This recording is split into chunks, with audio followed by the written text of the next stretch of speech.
Oi, esse é o canal J Me Ajuda, produzimos vídeos aqui segunda, quarta e sexta, 5h30 da tarde, sobre enfermagem, saúde, educação, internet, empreender. Então hoje vamos falar sobre enfermagem. Conselho Regional de Enfermagem do Estado de São Paulo parecer Corem SP número 001-2017 processo número 4736/2015 ementa. Constatação de óbito evidente pelo enfermeiro no Serviço de Atendimento Móvel de Urgência SAMU. 1. Do fato solicitado parecer sobre a possibilidade de ser constatado óbito evidente pelo enfermeiro, na ausência do médico no Serviço de Atendimento Móvel de Urgência SAMU. 2. Da fundamentação e análise. O crescente avanço do conhecimento e das tecnologias associado ao desenvolvimento dos sistemas em saúde tem demonstrado impacto positivo sobre os resultados de saúde, ao mesmo tempo em que levam ao surgimento de novos paradigmas. Para responder a essas novas demandas e garantir a segurança no desenvolvimento da sociedade, é necessário analisar cada novo cenário de forma interdisciplinar e em temas de caráter técnico, político e de regulamentos que ordenam o cuidado em saúde. COVAX, 2008, Santos, 1997. As questões de vida e morte, principalmente o estabelecimento da morte como conceito médico-ético e jurídico, são alguns dos paradigmas que precisam ser enfrentados, principalmente sob a ótica do desenvolvimento dos sistemas de saúde, da nova conformação do atendimento de urgência, que está cada vez mais disponível e próximo dos pacientes, e das modernas técnicas de ressuscitação cardiopulmonar que se baseiam em evidências científicas fortes e contam com ampla divulgação mundial. Santos, 1997. Lavonas et al., 2015, Mancini et al., 2015. 2. Sobre o conceito de morte e seus fenômenos conforme definição da Organização Mundial da Saúde, óbito é o desaparecimento permanente de todo sinal de vida em um momento qualquer depois do nascimento, sem possibilidade de ressuscitação. No Brasil, o profissional médico detém a prerrogativa legal para constatar e atestar o óbito. Ainda assim, a morte não é um fato instantâneo e sim uma sequência de fenômenos que, por meio da semiologia e instrumentos tecnológicos, podem ser precocemente detectados. Brasil, 2009. No que tange ao estabelecimento do momento da morte, os conhecimentos oriundos da tanatologia, ciência que estuda a morte e os fenômenos a ela relacionados, demonstram que há fenômenos intermediários, concorrentes ou sucessivos, no processo de morte. São eles: 1. Sinais abióticos imediatos ou precoces. 2. Sinais abióticos mediatos ou consecutivos e 3. Fenômenos tardios ou transformativos. Santos, 1997. Os sinais abióticos imediatos ou precoces são aqueles que, segundo diretrizes assistenciais internacionais, caracterizam a parada cardiorrespiratória e a indicação para a realização de ressuscitação cardiopulmonar. Santos, 1997, Link et al., 2015. Item perda da consciência. Item abolição do tônus muscular com imobilidade. Item cessação da respiração. Item cessação dos batimentos cardíacos. Os sinais abióticos mediatos ou consecutivos se instalam algum tempo depois e se constituem na tríade livor, rigor e algor, ou seja, alterações de coloração, rigidez e de temperatura, que são considerados como indicativos de certeza da morte. Santos, 1997. São eles: item desidratação, decorrente da evaporação tegumentar; item resfriamento, decorrente da tendência do corpo em equilibrar sua temperatura com o meio ambiente; item deposição de sangue por força da gravidade nas partes do corpo que se encontram em posição de declive, caracterizando a hipóstase que se inicia 20 a 30 minutos depois da morte, atingindo o ápice entre 12 e 15 horas.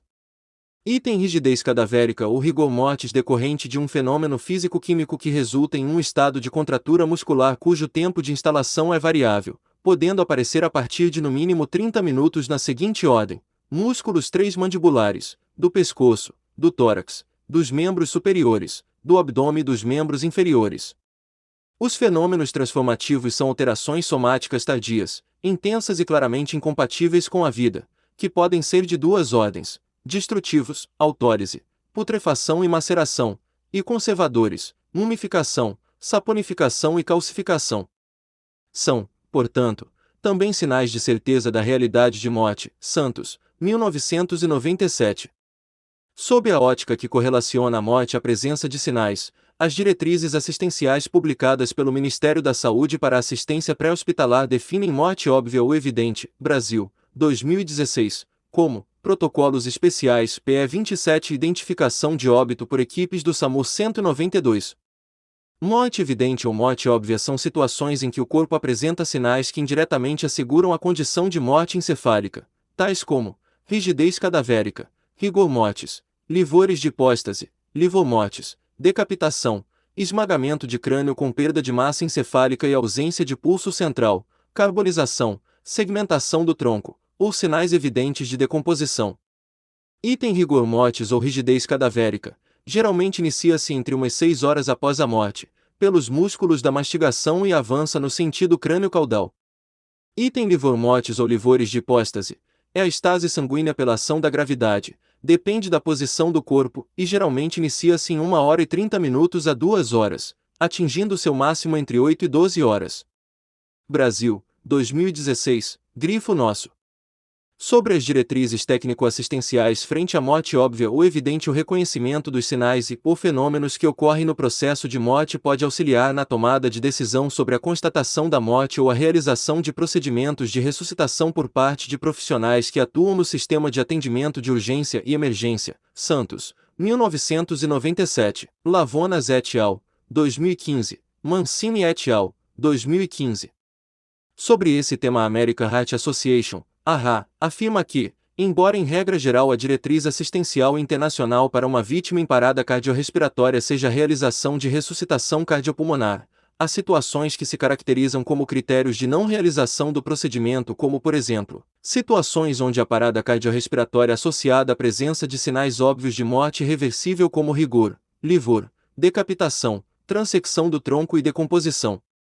Lavonas et al., 2015. Especialmente no âmbito da assistência pré-hospitalar ao paciente traumatizado, as diretrizes internacionais preconizadas pela National Association of Emergency Medical Technicians ratificam as diretrizes da AHA, ao afirmar que os esforços de ressuscitação cardiopulmonar não são indicados quando o paciente apresenta lesão obviamente fatal, por exemplo, decapitação, ou quando há evidências de lividez, livor, rigor mortis e decomposição, NAEM, 2017, Lavonas et al., 2015. Sobre esse tema e, pautado nas diretrizes internacionais citadas acima, os protocolos para assistência pré-hospitalar, publicados pelo Ministério da Saúde, tratam sobre a decisão de não ressuscitação. Tais protocolos definem que, dentre os critérios de inclusão para a decisão de não ressuscitação, estão os sinais de morte evidente, rigidez cadavérica, livor de hipóstase, decapitação, carbonização e segmentação de tronco. Além de orientar a decisão de não ressuscitação, os protocolos nacionais evidenciam que, frente a essas situações, tanto as equipes de suporte básico quanto avançado devem imediatamente se reportar ao médico regulador. O acionamento do médico regulador se pauta nos regramentos legais, éticos e de organização do sistema de atenção às urgências pré-hospitalares de nosso país, Brasil, 2016. Sobre a Central de Regulação das Urgências, o uso da telemedicina e o serviço de atendimento pré-hospitalar móvel. No Brasil, todo o serviço de atendimento pré-hospitalar móvel público ou privado deve estar vinculado a uma central de regulação e ser regulado por um médico regulador ininterruptamente, nas 24 horas, Brasil, 2002. Dentre as atribuições da regulação médica destacam-se monitorar e orientar o atendimento feito por outro profissional de saúde habilitado, médico intervencionista, enfermeiro, técnico ou auxiliar de enfermagem. Reconhecer que, como a atividade do médico regulador envolve o exercício da telemedicina, impõe-se a gravação contínua das comunicações, o correto preenchimento das fichas médicas de regulação, das fichas de atendimento médico e de enfermagem, e o seguimento de protocolos institucionais consensuados e normatizados que definam os passos e as bases para a decisão do regulador. Registrar sistematicamente os dados das regulações e missões, pois como frequentemente o médico regulador irá orientar o atendimento por radiotelefonia, sobretudo para os profissionais de enfermagem, os protocolos correspondentes deverão estar claramente constituídos e a autorização deverá estar assinada na ficha de regulação médica e no boletim em ficha de atendimento pré-hospitalar. Saber com exatidão as capacidades e habilidades da sua equipe de forma a dominar as possibilidades de prescrição, orientação e intervenção. Brasil, 2002, grifo nosso. 5. Para a estruturação e operacionalização de tais atribuições, a Portaria 2657, de 16 de dezembro de 2004, determina que a Sala de Regulação Médica na Central do SAMU 192 possua sistema de comunicação direta com as equipes de intervenção com gravação digital contínua para registro de toda a comunicação efetuada por telefone e rádio, com acesso protegido, o que permite inclusive o monitoramento do deslocamento das equipes e a recepção do relato do caso, para a tomada de decisão, Brasil, 2004. Reconhecendo o constante desenvolvimento de novas técnicas de comunicação, a Resolução do Conselho Federal de Medicina, CFM número 1643/2002, disciplinou a prestação de serviços através da telemedicina, ressaltando, dentre outros, dois aspectos de relevância para a presente discussão. O médico tem liberdade e completa independência para decidir se utiliza ou não recomenda o uso da telemedicina para seu paciente, e que tal decisão deve basear-se apenas no benefício do paciente. O médico que exerce a medicina à distância, sem ver o paciente, deve avaliar cuidadosamente a informação que recebe e só pode emitir opiniões e recomendações ou tomar decisões médicas se a qualidade da informação recebida for suficiente e pertinente para o cerne da questão. Conselho Federal de Medicina, 2002, grifo nosso. Sobre esse tema, o Conselho Federal de Enfermagem, COFEN, na Resolução COFEN 487/2015 estabeleceu que o artigo 1º é vedado aos profissionais de enfermagem o cumprimento de prescrição médica à distância fornecida por meio de rádio, telefones fixos e ou móveis, mensagem de SMS, Short Message Service, correio eletrônico, redes sociais de internet ou quaisquer outros meios onde não conste o carimbo e assinatura do médico. Artigo 2º. Fazem exceção ao artigo anterior as seguintes situações de urgência e emergência, e prescrição feita por médico regulador do Serviço de Atendimento Móvel de Urgência, SAMU. Conselho Federal de Enfermagem, 2015, grifo nosso. Sobre o papel do enfermeiro frente à morte óbvia ou evidente, o amparo ao exercício da enfermagem é dado pela Lei 7498/1986, regulamentada pelo Decreto nº 94.406, de 8 de junho de 1987, e esta descreve que, dentre as atividades privativas do enfermeiro, está a prestação de cuidados de enfermagem de maior complexidade técnica e que exijam conhecimentos de base científica e capacidade de tomar decisões imediatas. Conselho Federal de Enfermagem, 1986.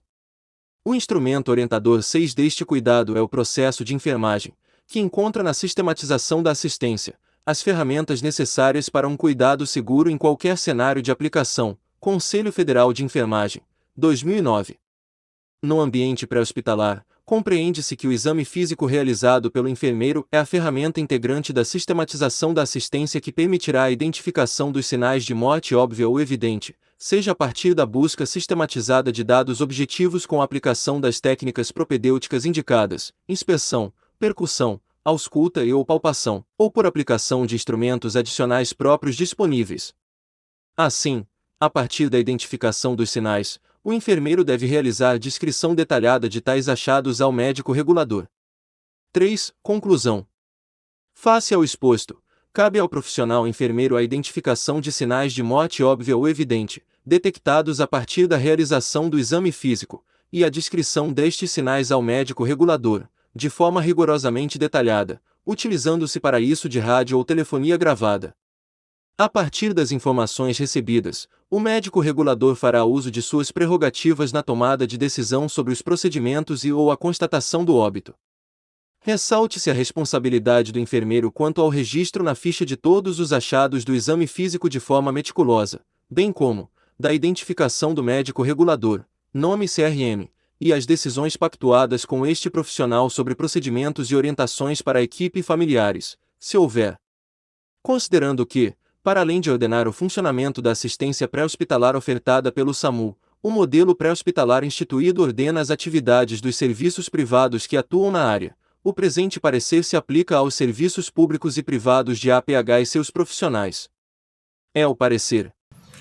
Então, você gostou do vídeo? Então se inscreva no canal e compartilhe nas suas redes sociais e sua rede de imagem como o Telegram e o WhatsApp.